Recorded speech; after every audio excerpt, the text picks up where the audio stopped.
the other big Japanese holiday is New Year's. You know, like you said in the last episode, that Japanese New Year's is kind of like Western people's Christmas, right? Yes. So for New Year's, what do you do?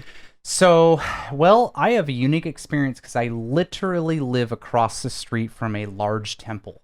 Okay. So, my New Year's, so I do Hatsumode at midnight every year. Oh, wow. Okay. Yeah, like I line up because I just literally have to leave my house and go. What's across the street. Hatsumode? So Hatsumode is kind of you basically just go to a shrine and you get your little good luck charm, you do some praying, and you wait in a line for 2 hours. Yeah. Like that kind of thing. Yeah. Hatsumode literally means the first pilgrimage. It's kind of like the first visit to the shrine you do of the year. For most people, it's their only visit. This is also true. It's like church on Christmas. Yes, you know, it is very much. but it's just like, oh yeah, we go to do Hatsumode. You get the fortunes and stuff. You have to do Hatsumode. Yeah, it's like not even negotiable. Yeah, you know, actually, what's really interesting is so you know, we like to go to that sake place in Monzen Nakacho, right? Yeah. The reason why I discovered that place was because of Hatsumode. Oh no! So kidding. I used to live in Nakano, right? Yeah. And I remember, I went to visit Monzen Nakacho once because I thought the name looked very interesting. I'm like, in front of the gate, friendly town.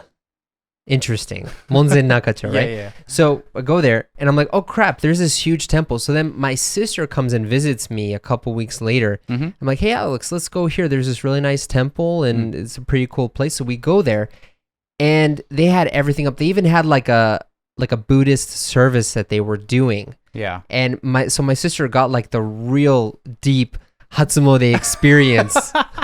You know, we both got our omikuji, our fortunes and stuff. Oh man. But yeah, so for me though, like when I think of New Year's now, for me, New Year's is like sleeping and watching TV. Yeah, and you eating a lot of mochi. Yeah. Like that typical thing. Yeah, it's a really good experience.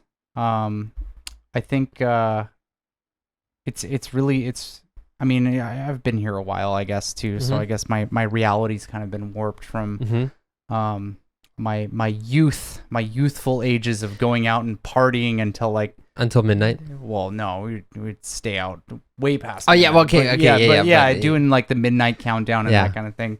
I had plans to go do that last year, and then it got to like 6 p.m. that night, and then so I was with some friends at the time, and they were just like, yeah, but what if we just stayed inside and watched TV? What? So I got to tell you, dude, about that. So it was 2014. This was like the last time I did anything fun for New Year's. But so I had a friend from Seattle was visiting. She actually was doing a study abroad in Osaka. Oh, okay. And she came in to visit for a while, and she was coming to meet some friends. And it was in Shibuya on New Year's. They were doing Nomi Hodai. Yeah. And it was great because it was like a 3-hour Nomi Hodai. Oh, okay. But we got there an hour and a half late. So we had 90 minutes left. Yeah. So I was like, okay, well, I paid for 3 hours, so I'm gonna get my money's worth in this time. $3 of alcohol. So I literally had like isho bean of beer. Yeah. I had 4 of those, Nice. and that was actually a really big mistake. Oh, because undoubtedly so. no, because so it hits to be like 11:30, and I'm already like, guys, I'm really tired. So when I get drunk, Yeah. I'm kind of like really happy, really loose, but then when I hit my limit, I just sleep. Yeah. Like, it's great. I have like an off switch. Yeah. You know? So I was getting close to my off switch moment. I was just like, yeah, I just want to go to sleep now. And then they're like, no, Arthur, we have to go out. I'm like, guys, come on. I mean, New Year's happens every year. I just want to go to sleep. I remember saying, guys, New Year's happens every year. So Yeah. we leave at 11:45. I'm like, guys, I'm leaving. Like, you have fun. I'm going to sleep. I don't really care anymore. So I go to Shibuya, but they have closed off the station for that because it's too crazy. So they're not letting people go through. So I'm like, oh, cool. I'm stranded in Shibuya. The one thing I want to do is I want to sleep. But now everyone is crowding the central area, the Hachiko crossing. Yeah. And people are doing almost like a moshing thing, counting. And they're like, yeah, this is so great. And I'm just like, dude, I just want to sleep. What's going on? And then it was like 10, 9, 8. And I was sitting here being like, 5, 4, 3. And then when New Year's comes up, people are like, yeah, great. And for some reason, because I was a foreigner, all these people would come up to me like, yeah, and give me a high five and stuff. I'm just, yeah, great. Okay, can I get on the train now? And I just went home.